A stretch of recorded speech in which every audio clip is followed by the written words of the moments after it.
Alors, qu'est-ce qu'on a? On a un petit Solax, donc petit onduleur de 3 kg. C'est la version X1 Boost. Là, on va faire une petite review de l'onduleur, parce qu'on en a vu 3 comme ça. Enfin, on en connaît 3. Ensuite, 3 installations qui ont exactement les mêmes caractéristiques, les mêmes onduleurs. Donc, on a un petit retour d'expérience à faire là-dessus. En termes de fiabilité, on peut commencer là-dessus. On a eu sur 3 onduleurs, on a eu des problèmes d'écran. Là, celui-là, il y avait plus d'affichage avant. Donc ils ont un petit problème de fiabilité au niveau des écrans quand même. Et il y en a un sur les 3 aussi qui était arrivé défaillant. Donc j'espère qu'ils ont un petit peu amélioré leur matériel.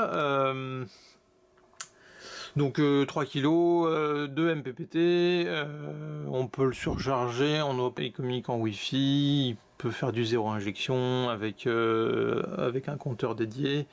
On peut le surcharger jusqu'à 3 kg 250. Donc c'est ouais, le ratio est pas énorme. Ce qui est annoncé sur la fiche technique, c'est 97% de rendement suivant le rendement européen. Le rendement, nous, on l'a sorti donc avec notre data logging maison. On n'est pas à 97% du tout on n'est pas du tout, enfin, on n'est pas sur ces valeurs-là, donc ça peut s'expliquer peut-être par la génération de l'onduleur qui a 3-4 ans.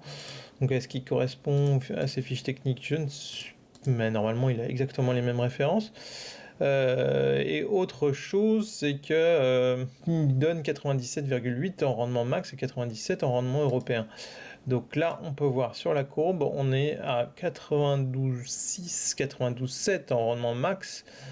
Et j'ai pas fait le calcul du rendement européen, mais bon, c'est plus faible que ça. Hein. On va être à 91,8, 92 péniblement.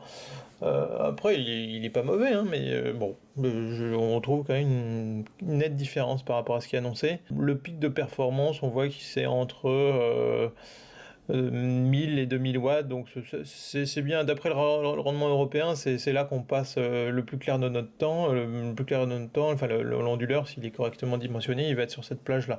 Donc c'est là qu'il a le rendement supérieur. Mais ensuite, ça descend légèrement à 92,2 quand il approche de son maximum. Et après, il est quand même assez vite au-dessus de 90, de 90%, quoi. Donc ça reste quand même voilà, une machine très correcte. Un autre point que je voulais aborder sur cet onduleur, on parle pas forcément du dérating. Le dérating, c'est les onduleurs qui se protègent, qui diminuent leur puissance de production en fonction de la température intérieure.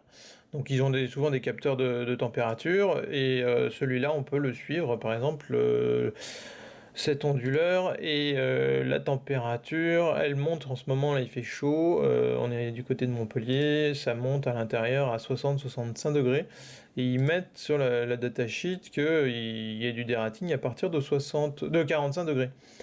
Ben là, par rapport à notre data logging, on n'a pas noté vraiment de baisse, où c'est inférieur à 1%.